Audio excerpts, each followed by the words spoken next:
Under the unforgiving glare of the overhead lights, Bradley Ellis, a sharply tailored newcomer in his mid-40s, slid a crisp white envelope across the lacquered mahogany table. His tailored suit whispered of high ambition and polished ambition. I sat rigidly, chest tightened by a decade of built-up tension, watching the envelope inch toward me like a covert missile. "We need hungrier talent who can meet higher targets," he said, voice flat and rehearsed, as though repeating lines from a corporate playbook.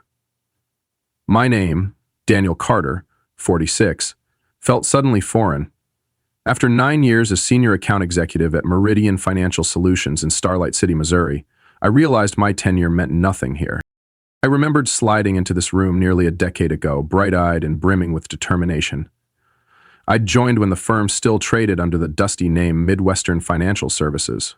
No downtown loft, no curated artwork, just a modest office above a sleepy diner. Ethan Sinclair, then the regional director, personally offered me the position.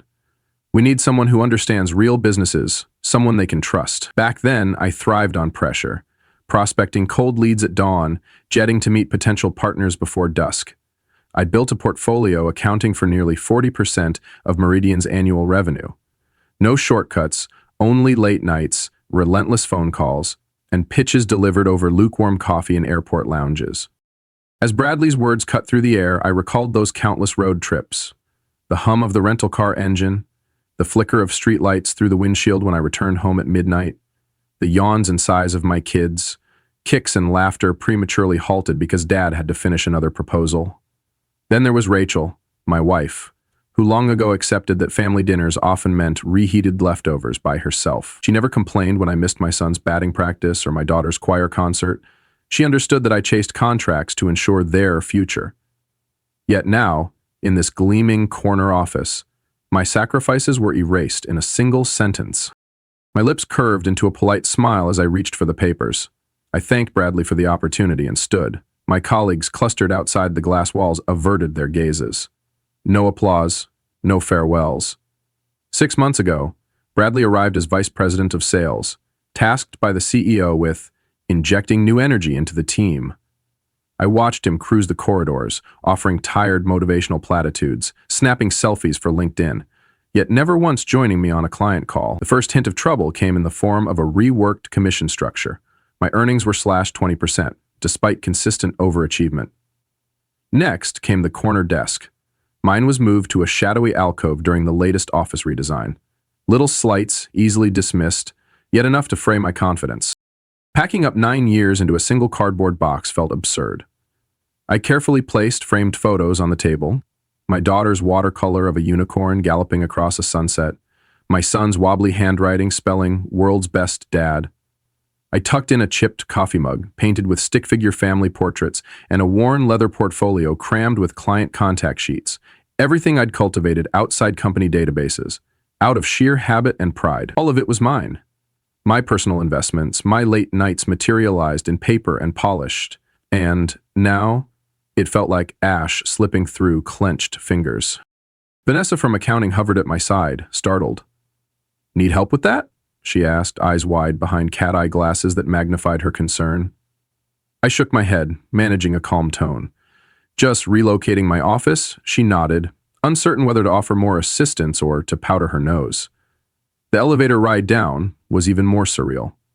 Standing beside Ethan Sinclair, our CEO, I watched his thumbs dance across his phone screen. He glanced up, saw me, and gave a brief nod, oblivious to the seismic shift Bradley had just triggered.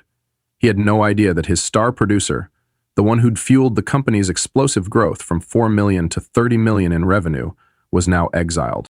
The drive home was silent. No radio, no voicemails, only the steady thump of the tires on the asphalt and my own thoughts ricocheting like a pinball. Pulling into our driveway lined with maples that Rachel had planted the year our daughter was born, I sat still for a moment, inhaling the pine fresh air. My phone buzzed. Trevor Hayes, my largest client, texted about dinner reservations next week. I stared at the message. Trevor, who'd entrusted me with his company's annual $1.7 million contract renewal, had no inkling. Neither did anyone else. I placed the phone on the counter and gazed out the window at the quiet street, the late spring breeze rustling the curtains. Memories flooded in of first impressions and firm handshakes. I'd won Trevor's trust after a 2-day marathon presentation in his boardroom, impressing with customized market forecasts and strategic growth maps. I'd visited his manufacturing plant in Midwestern Kansas, where assembly lines hummed beneath fluorescent lights, took notes as the foreman walked me through inventory logistics, and toasted a successful partnership over smoky barbecue at a roadside diner. We weren't just a vendor and a client, we were collaborators, and that bond was independent of any corporate letterhead. My mind drifted back to Keystone, a small chemicals firm I'd persuaded to switch allegiance from our biggest rival. I recalled the anxiety in their CFO's voice, worried about supply chain disruptions, until I offered a tailor-made contingency plan. I'd secured the Henderson Group from a deeper pocket competitor by showcasing a personal commitment that marketing brochures couldn't match. Every handshake, every tailored report, every follow-up call had forged a connection that transcended mere numbers. These clients were mine. At home, the emptiness pressed in around me. Rachel was away helping her sister with a newborn in Denver. The house echoed with absence. The silent kitchen, the darkened living room, the muted hum of the refrigerator. I poured 2 fingers of bourbon into a highball glass, the amber liquid catching the low lamplight, and felt a calm, clarity unlike any adrenaline-fueled pitch presentation I'd ever led. No panic, no tears, just a clear-eyed acknowledgement. I'd built something extraordinary, only to learn it wasn't actually mine. Corporate loyalty was a myth. Results were king. I flipped open my laptop and pulled up my employment contract. The non-compete clause glared at me in Times New Roman type. 1-year restriction, but explicitly voided if termination was involuntary. My pulse quickened. This was my loophole. Soon a text arrived from Trevor. Dinner Thursday at Luca's. Can't wait to talk renewal. I stared at the screen, heart pounding. Through that message ran a thread tying me to millions in revenue, and I held the other end. I thought of the Henderson Group's upcoming 3-year extension, the Carlton Industries deal pending approval, the Westfield Properties proposal scheduled for board review next week.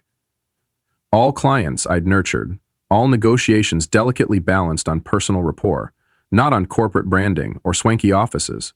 My phone contained only sterile email chains and expense receipts. But my own device housed phone numbers, personal email addresses, birthdays, family interests, even holiday gift preferences. I sipped the sharp bourbon, rolling the moment around in my mind. Tomorrow, I decided, I would make exactly 3 calls. No threats, no emotional outbursts, just facts. I'm no longer with Meridian Financial Solutions as of yesterday. I wanted you to hear it from me. That simple disclosure would be enough. The rest would unfold organically. I envisioned Trevor's reaction.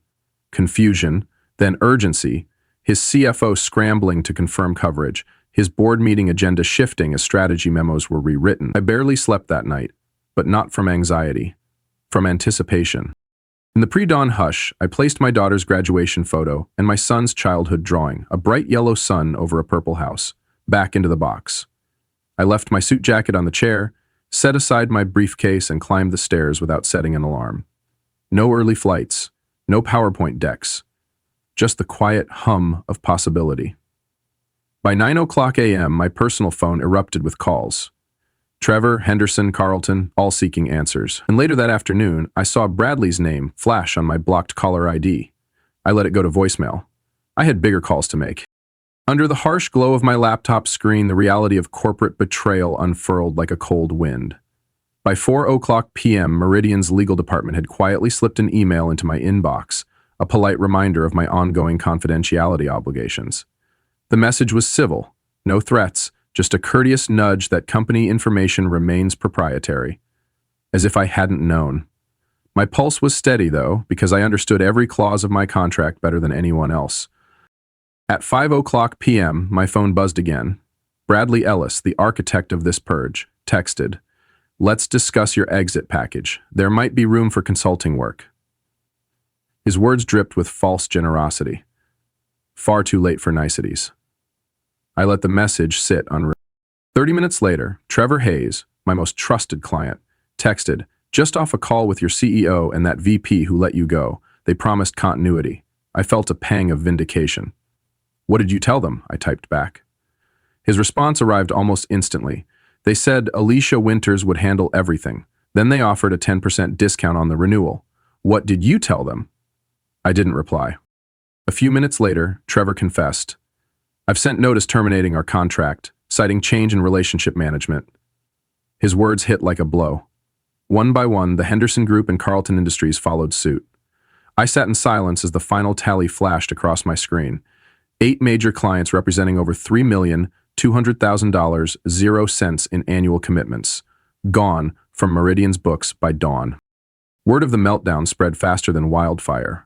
Julia, my former assistant, now stranded in a cubicle under Bradley's new regime, texted, Ethan's called an emergency board meeting. Total chaos here. Bradley's blaming you for client tampering. The CEO's furious. No one saw this coming. My phone rang again shortly after, an unfamiliar number flashing on the screen. I answered, Daniel Carter? Came a smooth voice. Marcus Grant here, Grant & Company, smaller firm, better reputation. I hear you're available. I paused, savoring the offering. I'm listening, I replied. He outlined the golden handcuffs. Senior vice president, 6-figure signing bonus, full autonomy over my own accounts, and a seat on their executive committee. When can you start? He asked. Tomorrow, I said without hesitation. Not out of desperation, but because it was precisely the respect and freedom I'd earned. Later that afternoon, Bradley tried again, this time with numbers. 6 months of full salary plus stock options if I simply helped transition my clients. I didn't respond. They'd had 9 years to appreciate what I'd built. Now they scrambled to put a price tag on loyalty, but it was far too little, far too late. 1 week into my new role at Grant & Company, Julia called me on my personal line. You need to know what really happened, she urged. I settled into the plush leather chair of my corner office. Larger and sunlit, with a view of Starlight City's skyline far grander than the one I'd left behind. She leaned in. It wasn't about fresh talent. This was all part of a larger play. Meridian was negotiating a sale to Veritas Capital. My heart sank. 2 months ago, Veritas had made an offer, contingent on integrating Meridian's clients into their own portfolio. Bradley's mission wasn't to grow sales. It was to strip accounts from any single executive. My termination was preparatory. Detach the clients, then package the firm as a turnkey acquisition. They pulled the offer yesterday, Julia whispered. Veritas won't buy without the client base you built. I sat back, that realization settling like cold lead in my gut. 9 years of unwavering loyalty and unrelenting effort reduced to a bargaining chip in a boardroom shuffle. Not because I'd failed, but because I'd succeeded too well. My relationships were too robust, too personal. They needed all ties severed before potential buyers saw the real value in Meridian's balance sheet. I opened my email again. More former clients were reaching out, not with recriminations, but congratulations. The industry buzzed with the news of my move. Meridian's stock had plunged 12% in 5 trading days. My phone vibrated. Ethan Sinclair, Meridian's CEO, wanted a one-on-one meeting. I didn't respond immediately. Instead, I reached out to Trevor Hayes. Did Meridian introduce you to anyone from Veritas Capital? I asked. After a pause, he confessed that a strategic advisor, a Veritas rep named Thomas, had joined their quarterly review, peppering them with questions about future growth and operational gaps. My suspicions were confirmed. While I'd been building trust under Meridian's banner, they were quietly plotting to transfer my clients to Veritas's registry. More conversations revealed the same pattern. Sneak PE meetings, background interviews, covert introductions, all under the guise of industry consultants. By day's end, I tallied at least 6 major accounts that Veritas had been primed to absorb. I finally texted Ethan. No meeting necessary. I understand the Veritas situation completely. His curt reply arrived seconds later. It was a business decision, Daniel. Nothing personal. But of course it was personal. To me, it was everything personal. That night, I sat at my desk, the glow of my dual monitors illuminating spreadsheets I'd helped configure years ago. I thought of nights spent drafting proposals, walking hotel corridors after midnight, nursing overpriced coffee to draft client presentations. I thought of Rachel, sacrificing her own career so I could chase revenue targets, and of my kids, accustomed to Dad's absence. All those sacrifices had been invested in relationships, not in corporate loyalty. The next morning, I looked out from my office at Grant and Company. The air felt different here, charged with possibility instead of false promises.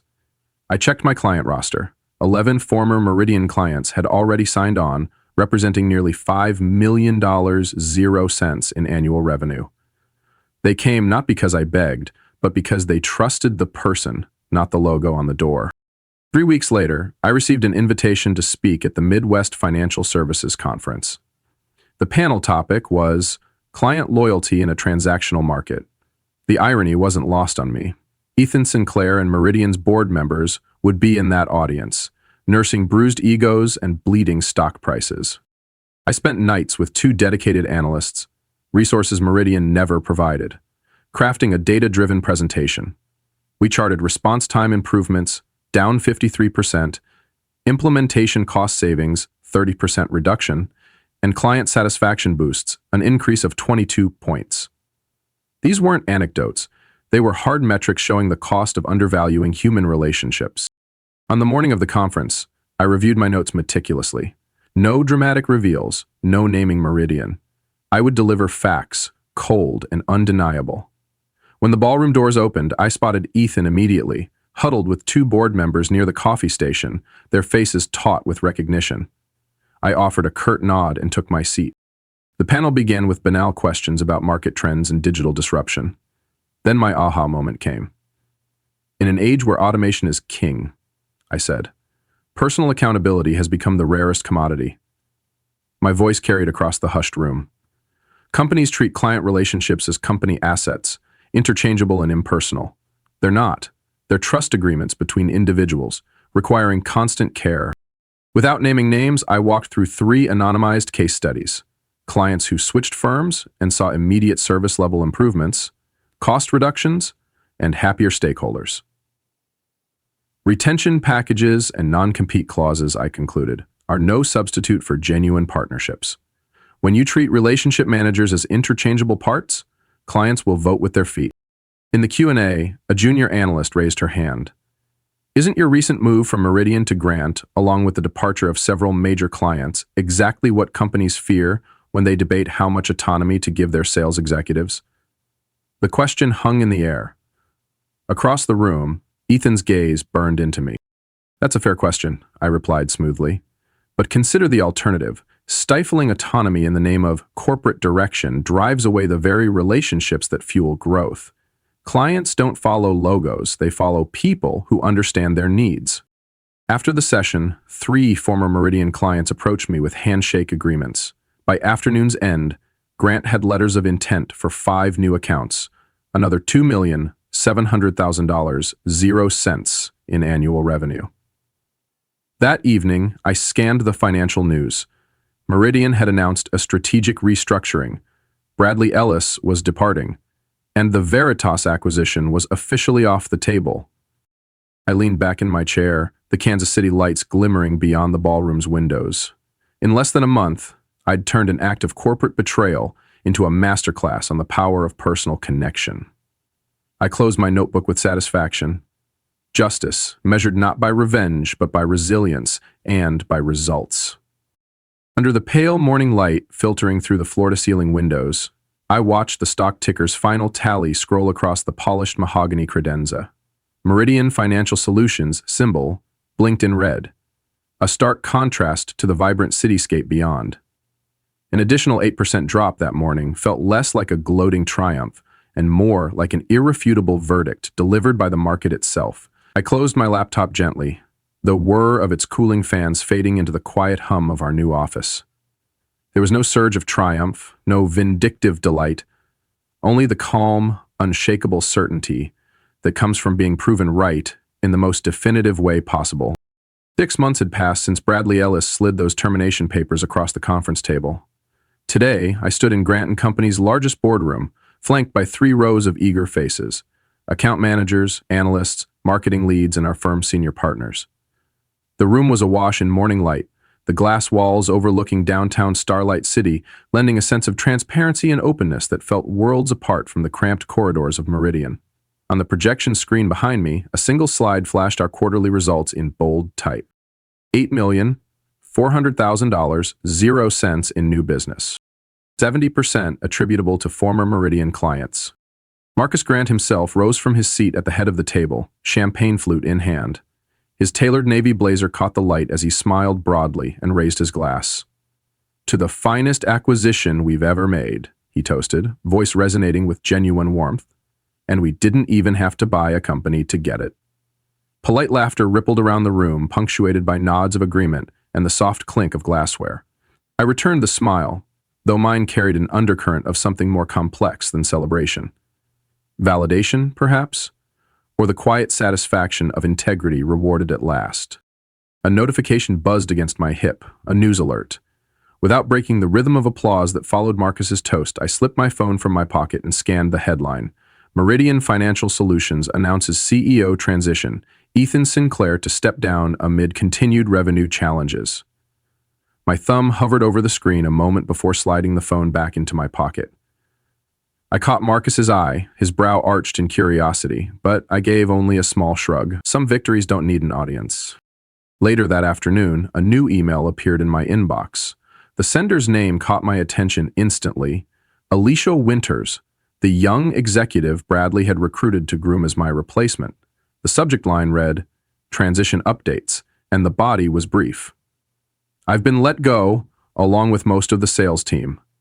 Beneath her signature, a single line. "Any chance Grant is hiring?" I forwarded her note to HR with a personal comment. "Worth interviewing.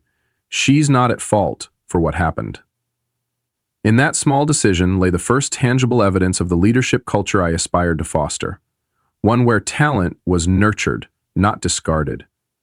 As I rose from my desk to stretch, my assistant knocked and handed me a buffed manila envelope, courier markings crisp in navy ink. Inside lay a single sheet of heavy stationery, creased lightly at the edges where it had been folded by a thoughtful hand. The elegant looping script read, simply, "You were right. I put transactions above relationships, and it cost the company everything. If you ever have time for coffee, I would value the opportunity to apologize in person. Ethan Sinclair." I folded the note carefully and slipped it into the breast pocket of my blazer, alongside the partnership agreement Marcus had signed earlier that morning. I felt a quiet swell of empathy for Ethan. The humiliation he must have endured as he watched the ship he once helmed founder. Yet I was not ready to accept his invitation. Perhaps one day, not yet.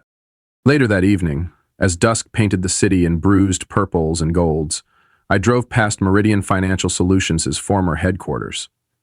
The once gleaming sign bearing their logo was already halfway down, the maintenance crew's scaffold littering the sidewalk below. According to the local business journal, Meridian was consolidating operations in a smaller suburban facility, cutting overhead in a desperate attempt at survival. I glanced at the sight in my rearview mirror for a moment, but kept my foot on the accelerator, eyes fixed firmly ahead toward the life I was building on my own terms. Exactly 1 year to the day after Bradley had handed me those termination papers, I signed the final page of my partnership agreement at Grant & Company. The room smelled of polished wood and the faint tang of fresh ink. My signature sealed my status as an equity partner. No longer an at-will employee, but a stakeholding architect of our shared future. As I closed the hefty folder, I caught sight of the Kansas City skyline, framed in the window behind our small celebration. It was the same collection of towers and church steeples I'd gazed upon from my old office, but it felt entirely new, imbued with limitless potential rather than broken promises. Rachel found me standing at the window, the city lights mirrored in her warm brown eyes. She crossed the room carrying 2 steaming cups of coffee. "Sign the official papers?" she asked, setting a cup on the side table.